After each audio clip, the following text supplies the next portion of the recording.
Hi all, welcome to part 8, module 2, computer network. So we were discussing the stop and wait ARQ protocol in detail. So we move on to its characteristics. So the basic protocol, it's working, everything is clear for you. Now just let me list down some of its characteristics. So first of all, it is typically a connection or preferred for connection oriented communication. So it offers both error and flow control, like what we already seen. Error control in the sense that lost data acknowledgement, that kind of error situations. So it is used in the data link layer as well as in the transport layer. So right now we are discussing the protocol as part of data link layers. Now later when we move on to transport layer, we will see a slight variation of this protocol in the transport layer. So it uses a link between the sender and the receiver as half duplex link.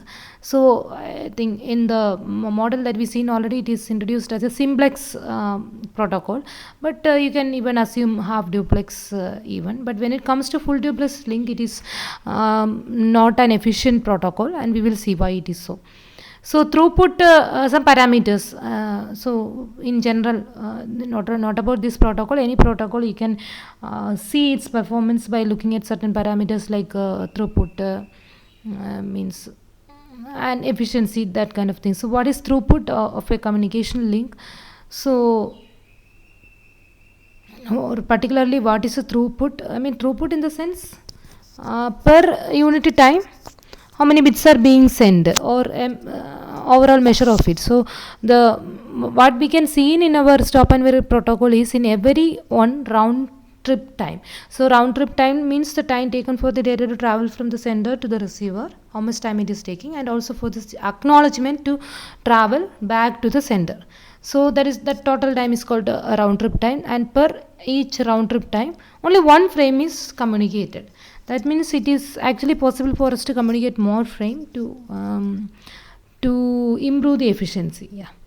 And another parameter is bandwidth delay product. This is also a measure of capacity of the link, and means maybe when we are discussing this in more in detail, I will give a more visualization about this bandwidth delay product. For the time being, what is the bandwidth of the link and how much time it will take for to travel from one end to another. So that product is very high, in the sense it's a very high capacity media we are having.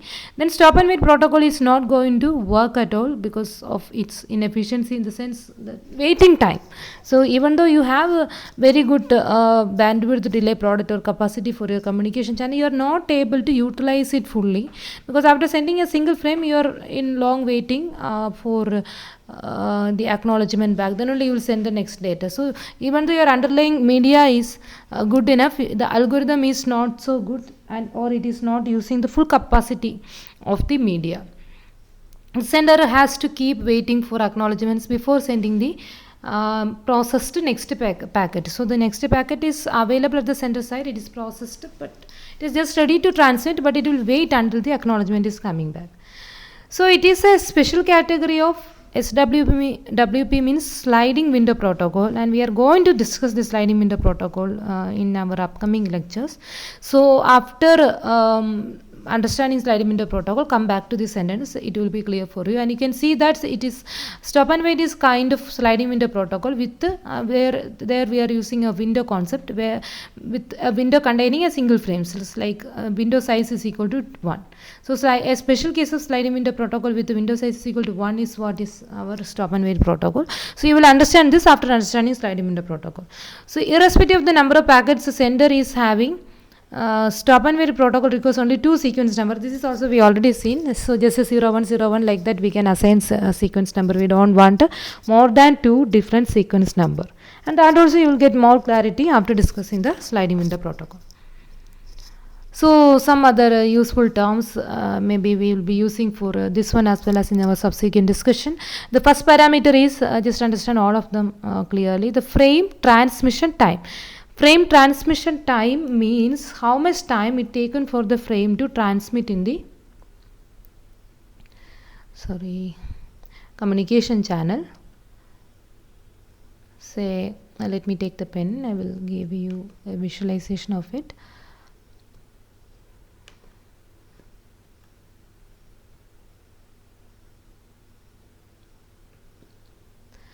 Okay, so it is like this. So when two people want to communicate, say sender and the receiver, so a particular frame. So here we have a machine, right? So from the machine, so this is underlying media connecting sender and receiver.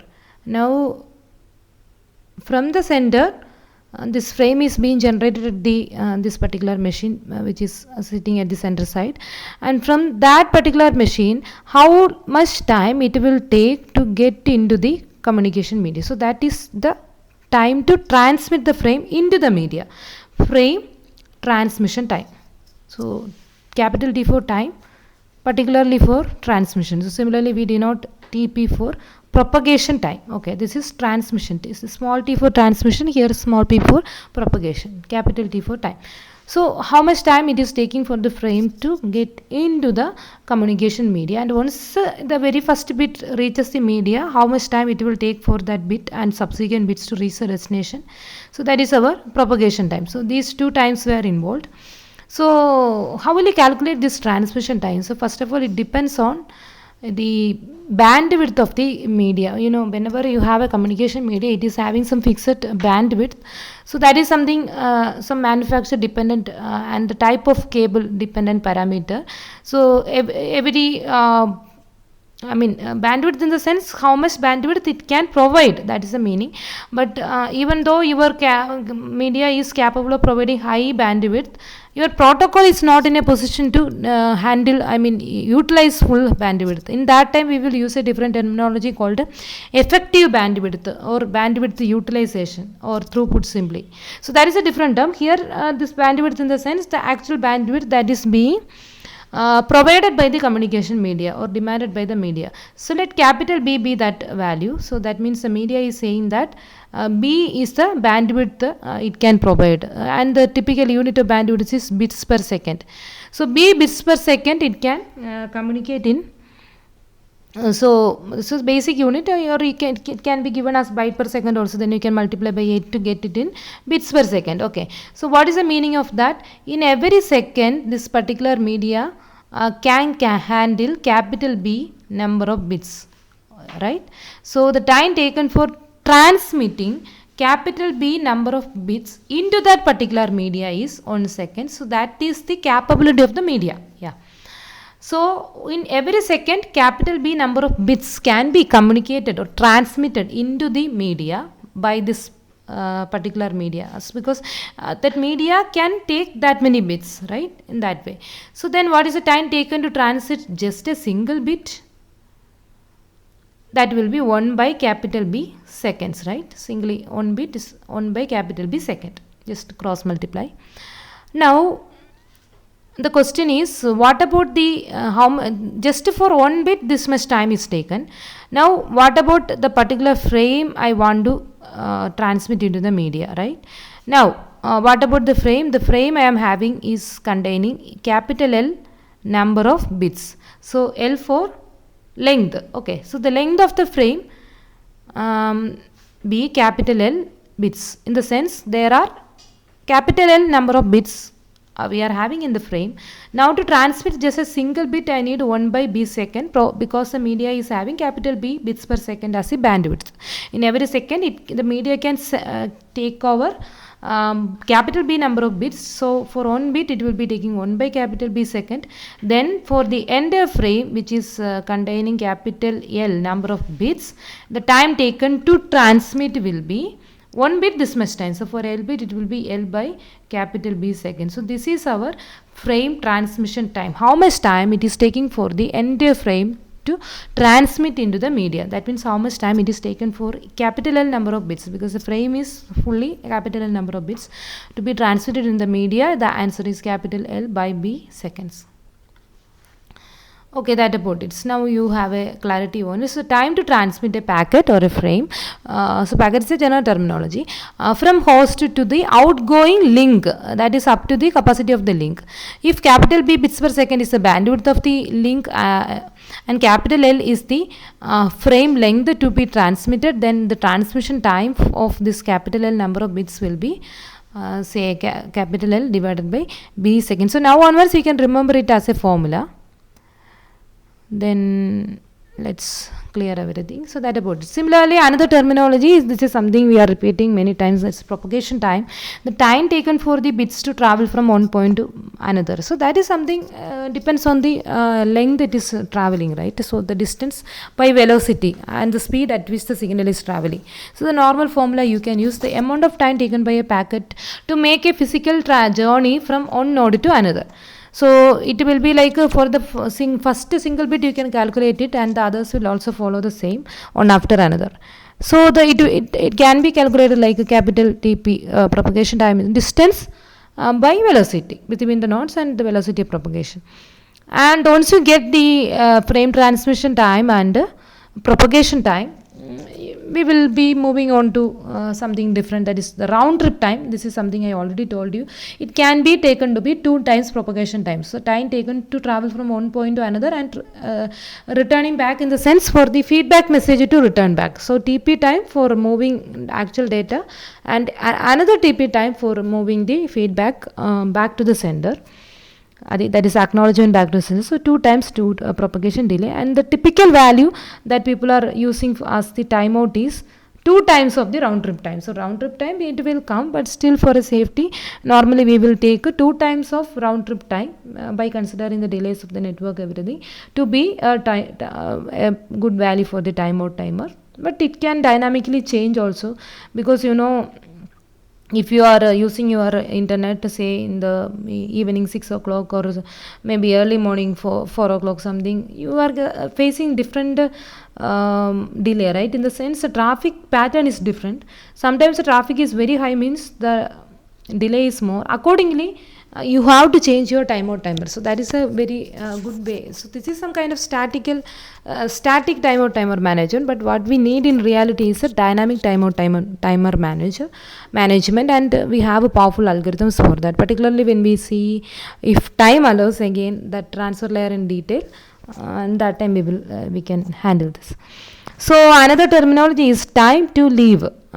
So this is, again, I just listed just for your knowledge, and so it is normally taken to be 2 times the timeout value. So what is the meaning of this parameter? Once you send some information into the network, after some time it is to be received at the receiver side. But suppose it is not reaching the receiver in correct time, what does it mean?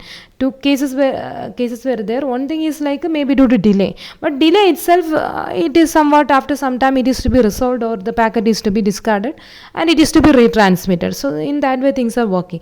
But without any delay, still it is taking time to reach the receiver, means it is taking some kind of wrong algorithm, maybe executed on the background, and without proper routing it may reach some loop, and simply it is looping inside the network, means from A to B, A is relaying to B, B is relaying to C, C is relaying back to A. So like that, A to B, B to C, C to A. So suppose A, B, C are two intermediate nodes, so they are relaying like that. So that is actually due to a faulty algorithm, but still such cases may be there. But that means the data is actually not discarded at all, or it is not the case of delay.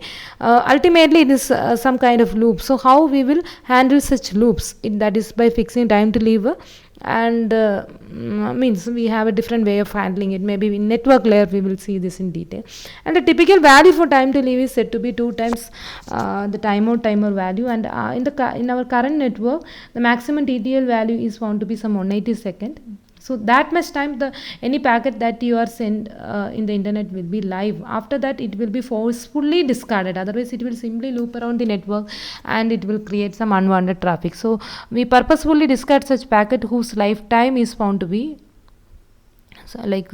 time to leave. So we are allowing it to leave for 180 seconds maximum. If it is taking lifetime more than this 180 seconds, we are going to discard it, because it is not going to be reached at the receiver at all. So that kind of an estimate we have on the background.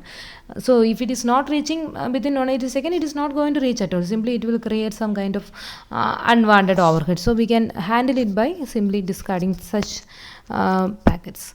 So efficiency and throughput of stop and wait, again these things are general, particularly for stop and wait we are seeing these parameters, but you have to focus on the way how we are deriving things so that we can generalize for other flow control mechanisms. So efficiency means not only flow control, access control mechanism, for everyone we can use this parameter for analyzing their performance. So the efficiency means it is defined as a ratio of total useful time to the total cycle time of a packet. In the sense, cycle time in the sense how much time totally we are spending to deliver this particular packet.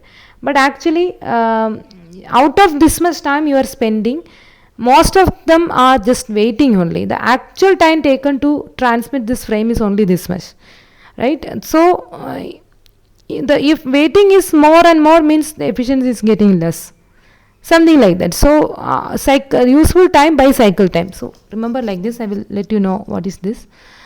So if you are looking at the stop and wait protocol, what is the cycle time means? Once you start sending a particular frame to the receiver, the very first bit you will send, then the second bit, like that. All together that very first bit will be reaching the receiver and it will be processed, and as an acknowledgement some ACK acknowledgement message will be generated, and it is returned back, right? So all together how much time? So that completes one cycle, right? In stop and wait protocol, you start sending on message and you are getting the acknowledgement, that completes one cycle. Again the same pattern you are repeating, so that is what you are doing. So how much time it is taking for all these process together? On different delays we are counting. So one thing is the so-called the frame transmission time, TT. That is how to calculate TT, the length of the frame divided by bandwidth, something we already derived. And another terminology is the propagation time, the normal, the distance of to be traveled divided by velocity, that formula. And on the way means in the intermediate nodes, the packets will be queued, and sometimes it has to wait in the queue. So how long it is waiting in the queue on an average, say queuing delay, and means you transmitted and it is propagated in between queuing delay, everything is counted, right? Now once it reaches a receiver side, how long it is taking for the receiver to process the message. So that is the processing time, and processing in the sense they are checking and other kind of parameter verification. Once everything is found, maybe sequence number comparison, once everything is found to be okay, it will be delivering that message to the higher layer, that is network layer. So all together for this entire processing, how much time is taken, that is processing time. Now once it is processed and or consumed, the next is the acknowledgement is to be return back. So we have to take the count the time taken to transmit the acknowledgement. Even though it is a very small message compared to the original data frame, acknowledgement will be of negligible size, but still some time, how many bits were there in the acknowledgement, what is the time taken for the all those bits to enter into the communication media again.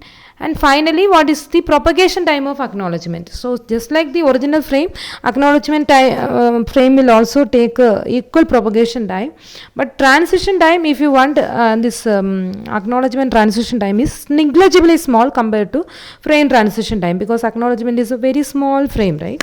So some of the parameters like is moreover it is means unpredictable, or even though it is not the case always, or it is negligibly small, you can treat it in any way. So I'm just removing such parameters. If you are taking frame propagation and transition time, we are considering a negligible means an enough length frame, so it is something considerable. Propagation time, of course, we have to travel, and on the way queuing delay is something you can ignore if you want, because that is something sometimes frames will not face any queuing delay, and even though it is there, it will be negligibly small. And also the processing time, simply that verification and forward into the higher layer, that is also negligibly small, or means not like this transition or the propagation time, so that also you can ignore. And this acknowledgement again is very smaller one. So what is the time taken to transmit the acknowledgement negligibly small, but propagation is something considerable as like data propagation time. So these three parameters I ignored, but if it is a problematic question, people are giving you this value, then you can take them also in consideration. But minimum in most of the questions, if you are looking at some gate questions and all, you will see these two parameters were highlighted in that case, that is propagation and transmission time. So neglecting the other delays, this is something we taken, right, and this is we taken, and this is this particular one, that is the propagation time of the acknowledgement. So now this propagation time of data and acknowledgement both are same, right, the same length both have to travel, so they are almost same, so we can take it like 2 times this propagation time. So the formula is now the frame transition time plus 2 times frame propagation time, so this will be the total cycle time, right. Actually out of this total cycle time, how much time you actually spend to deliver the data, it is just TT, right, in the sense just TT time, it is now not with you, and the remaining 2 TP what you are doing, you are simply waiting for the reply, right. So you actually from the center point of view, the center actually spend only TT time for transmitting the frame, and remaining 2 TP it is simply in a waiting stage. So the cycle is completed with this waiting stage only, but out of this TT plus 2 TP cycle time, how much is actually useful from the center point of view, that is just TT, rest I am just waiting, right. So this is what is the efficiency. So you can define the efficiency to be total cycle time, that is what we derived already, and in the numerator it is useful time. So that is what I was telling, out of the total time, that is the total time is TT plus 2 TP, how much is actually spent by the sender to transmit the frame, that is TT only, remaining 2 TP it is in a continuous waiting stage, so that is actually wasted, right. So we want to minimize this 2 TP so that the efficiency will be high. So the efficiency is calculated like this is the formula for efficiency, TT by TT plus 2 TP, right. So how you can improve the efficiency, you can try to make the denominator equivalent to numerator, or numerator equivalent to denominator, so that it will reach some 100% like that. So you can increase the numerator by increasing length of the frame, right, because TT is actually L by B, so TT increase means L is to be increased. So for very lengthier longer frame it is working fine, and also you can make make efficiency high by TT when you divide it will be 1, that is 100% efficiency you will get. Now this is actually reducing that efficiency factor, so you can reduce this. So it is good for communication where both sender and receiver are sitting very close to each other. So if their length is increasing, this is not a good technique at all. So this is the derivation of the efficiency of stop and wait protocol only. So you can see that if the distance between sender and receiver is a little bit more, right, then propagation delay is more accordingly, and the efficiency will be less. And also for smaller size frame it is not going to work good, because length frame small means transition time will be less, accordingly efficiency will be less. So we prefer stop and wait method for communication where the distance between sender and receiver is negligibly, they are sitting very close proximity to each other, and length of the frame is typically large. So that is the scenario. Now in this formula you can divide the numerator and denominator by the parameter TT. So what I am doing is this is a ratio, right, I am dividing numerator by TT and denominator by TT, again this also by TT. So this numerator TT by TT will be 1, denominator also TT by TT will be 1, and TP by TT, if I am using a constant say A, so the formula will be 1 by 1 plus 2a. So hope you understand how you are getting. You simply divide the numerator and denominator by dt. So dt by dt is 1. Again dt by dt is 1. 2 times tp by tt I am taking to be some constant a. Some scaling factor kind of thing. So this is the formula for 1 by 1 plus 2a is the formula for efficiency. Now another terminology like all what I already told you, bandwidth means what you are having with you, but effective bandwidth or bandwidth utilization or throughput means the number of bits that you actually send per second. I mean out of this much bandwidth you are having, how much you utilized, right?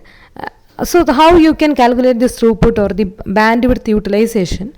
So it is like this, so we can calculate in this way. So totally we taken this tt plus 2 tp time for transmitting a frame, right? So the total cycle time for transmitting a frame is tt plus 2 tp. So the transmission and propagation and acknowledgement propagation. So this much time you totally spent just to transmit a single frame. So one frame. Now throughput, what is the unit? Say one frame means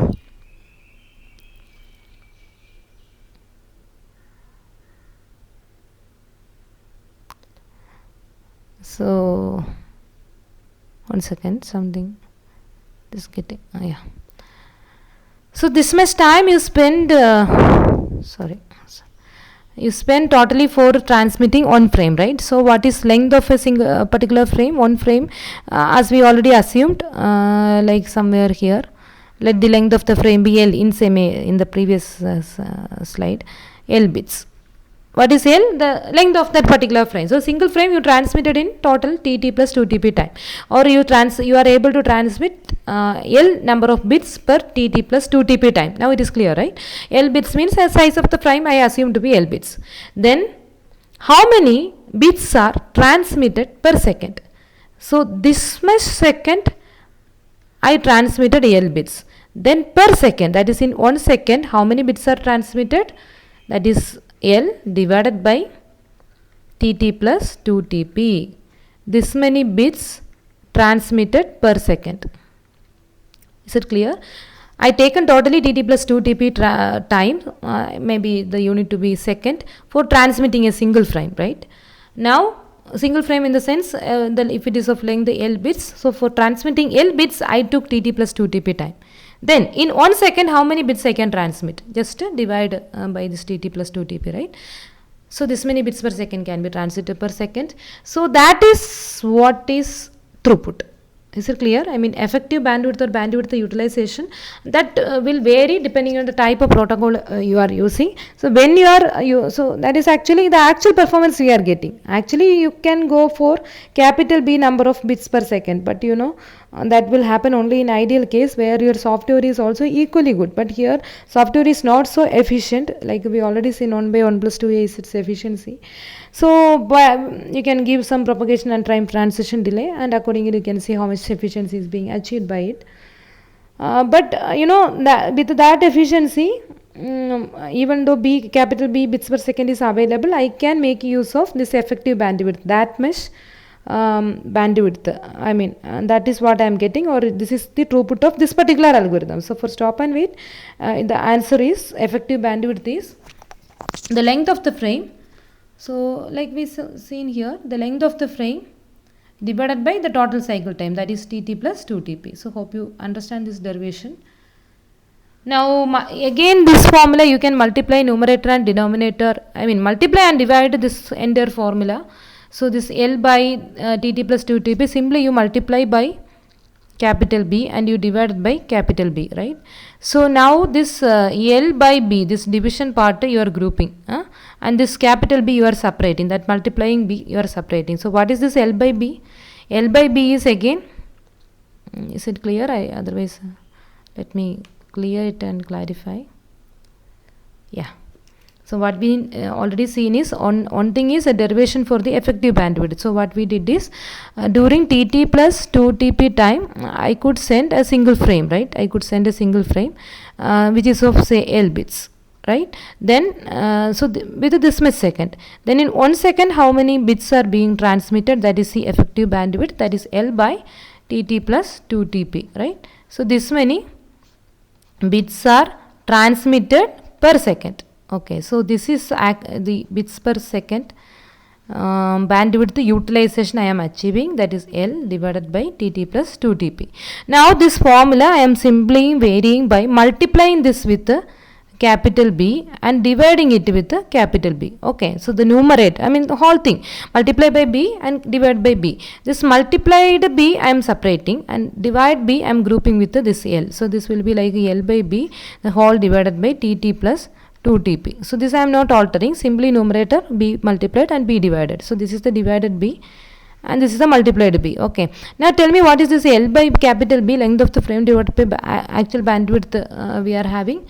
So this is the frame transmission time, something we already seen, this TT. So this is now TT divided by TT plus 2TP into capital B. Now this is something we already seen. What is this parameter? You divided this numerator and divided by TT, and you got it like 1 by 1 plus 2A. So that is actually efficiency of this stop and wait protocol, right? So this rounded parameter is actually TT by TT plus 2TP, right? So something like what we done in the previous slide, divide numerator and divided by TT. TT by TT will be 1, TT by TT will be 1. Here TP by TT is what we represented by A. So this is like this capital B is still there.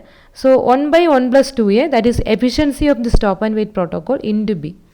So you can simply see that effective bandwidth is equal to efficiency of that particular protocol into actual bandwidth of the underlying media.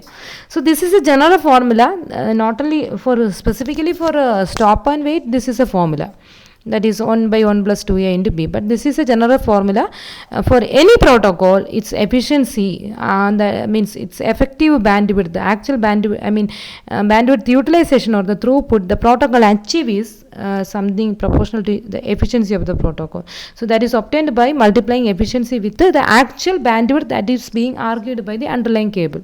The bandwidth provided. So this is the actual bandwidth, and this is the effective bandwidth, right, or bandwidth utilization or throughput. This is actual. So always the actual bandwidth will be limited by the protocol's efficiency. So like that you can conclude. So protocol efficiency something matters. So what we need is a better protocol with a slightly better efficiency parameter. So I think with this we will stop this video, otherwise it will be lengthy. Actually I thought of adding one more topic. Maybe we will discuss this in the next slide. Thank you. Next video we will discuss further. So hope you get an overview of what called the stop and wait protocol. The parameters, it should be clear in your brain. We will use it again in our further discussion. The frame transmission time, frame propagation time, and see the efficiency as well as effective bandwidth or bandwidth utilization or throughput of the so-called stop and wait protocol. So thanks for watching. For any doubt you can approach me in our discussion class.